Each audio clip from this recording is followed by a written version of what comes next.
The morning sun broke over the eastern hills like a promise, brushing the golden edge of the land with a light so soft it looked painted. Out on the plains of western Nebraska, the air was clean, laced with the smell of dew, old wood, and the faint, sweet scent of hay that had been cut 2 days ago and left to dry under open skies.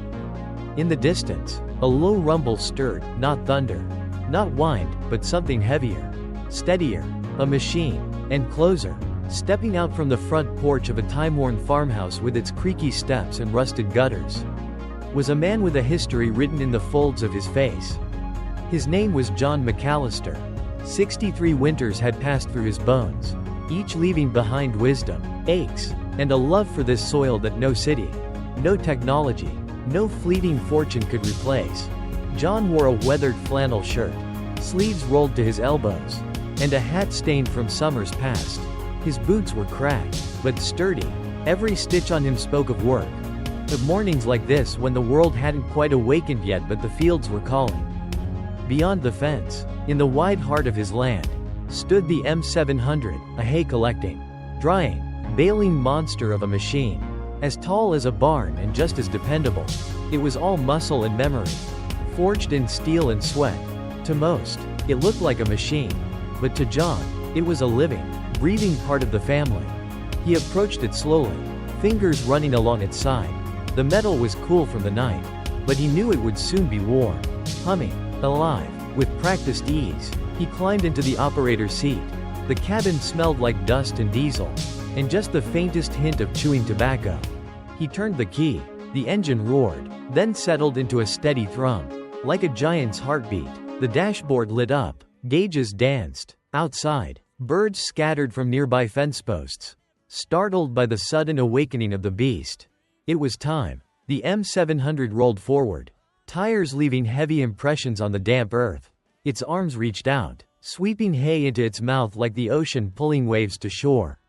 Inside, the hay was lifted, aerated, dried using heated chambers, compressed, and then formed into tight rectangular bales, heavy, uniform, and sweet-smelling. Each bale dropped behind the M700 like a brick of golden bread.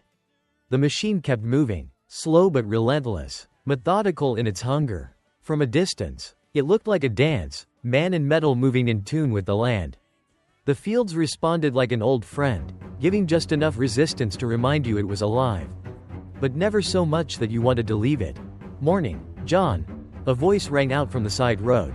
It was Eli, young, fresh-faced, early 20s, new to the land, new to the life, but not without heart. He jogged toward the M700, holding 2 mugs of steaming coffee.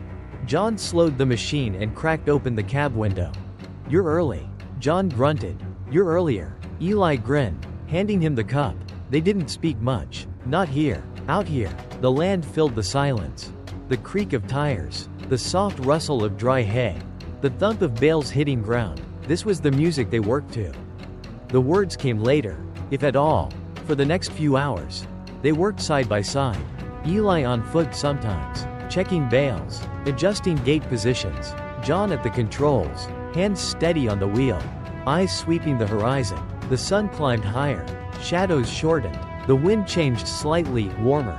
Coming from the south, somewhere down the road, cattle lowed, dogs barked, a pickup backfired, and still the M700 moved.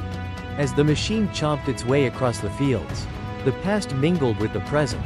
John remembered being Eli's age, chasing bales that had to be hand-stacked, sweating through shirts and coming home with blisters. Back then, it was horses and balers and a kind of exhaustion that taught you to respect every minute of daylight.